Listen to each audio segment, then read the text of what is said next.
Okay, hello. This is going to be a very short series on actually how you can kickstart using the Kubernetes engine. We're going to talk about actually what I call ASKI, so basically Akka, Spring Cloud, Kubernetes, and Istio. I know that there are new concepts every day basically about how to run services and everything, and so it's very difficult actually to keep up with the trend basically, but still it's actually pretty useful if one would see what has been popular for a long time and check if it is possible to really replicate it. So basically this first entry is going to be quite simple. It's going to be how you use a Kubernetes engine on Google Cloud. So why Google Cloud? Maybe, well, the first thing is it's basically native. In fact, if you go to Google Cloud and you see each VM is basically a Docker. So it's pretty cool actually what happens inside here. And there are actually quite a lot of nice things here that you can do with the so-called GKE, namely Google Kubernetes Engine. But I have to remind you that actually each time if you go to a different platform or if you set up yourself, it's going to be different. And GKE is quite convenient for tutorial purposes, but for users, especially in China, it's probably not feasible to use this thing because it's quite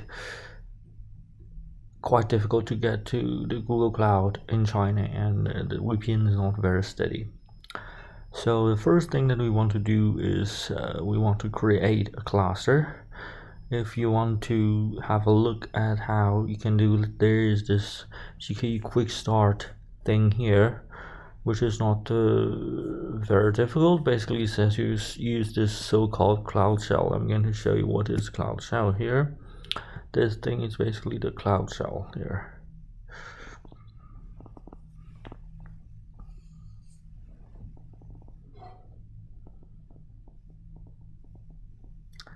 So it's going to take a while, but basically this is where you actually wanted to connect to everything. And if you want to say run command, you have to do something here. And the funny thing is you actually can use this thing, because later on when you use this kubectl, and then everything basically boils down to how you use the command line for YAML file and everything, because you don't really want to click and deploy the images. But here actually when creating this cluster, I'm not going to go over how you actually do that using the command line. It's quite simple actually, but I'm going to go here. If you can see this thing, it shows that you don't have a permission, all these things.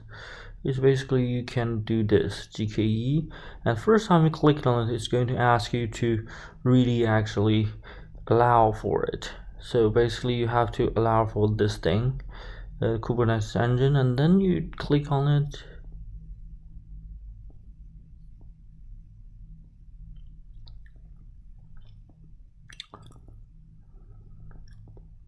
It's going to take a while, and then you can actually create clusters here. So basically what you want to do is to click cluster here, and then you wait, of course.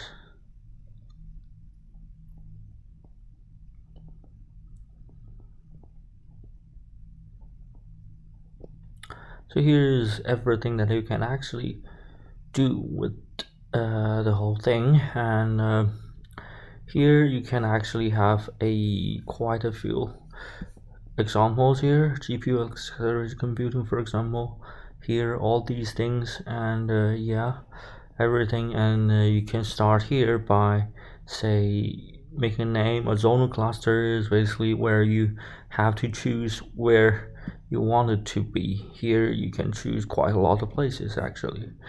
It really depends on how much resources there are. And so let's go on here, and then you can choose the software version, everything here, number of nodes actually, and you can actually add more pools. Here you can actually choose everything basically based on what you want, so quite a lot of choices. You can also customize, and here you can add on GPUs, auto upgrade everything here, options here. And then here is the interesting part. Oh no, not this part, this is an adding pool. So here is the advanced options. You can actually choose some additional things here, and everything is fine here, and here is okay. And then there is some very interesting thing here. So for example, you can create quite a lot of things. For example, if you want to use TPU, then you really need TPUs here. You click on this. You can also use so-called node auto provisioning, vertical pod auto scaling, enable say usage metering in Istio. This is going to be quite convenient. So basically that's how you can create it. And here usually I will take quite a few of them. For example, all these, I'll click on them and then I will try to use how it works.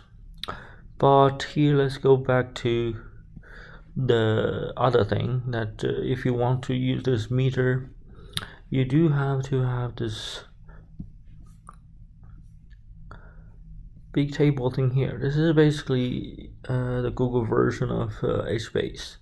So you have to really allow for an access to that. Otherwise you have a big problem because you don't really have anything here. So you have to do some work here, but we'll come back to this later on. So that's basically everything now. For the next time we will be looking at the basics, basically how you can write Docker files. Until then, see you.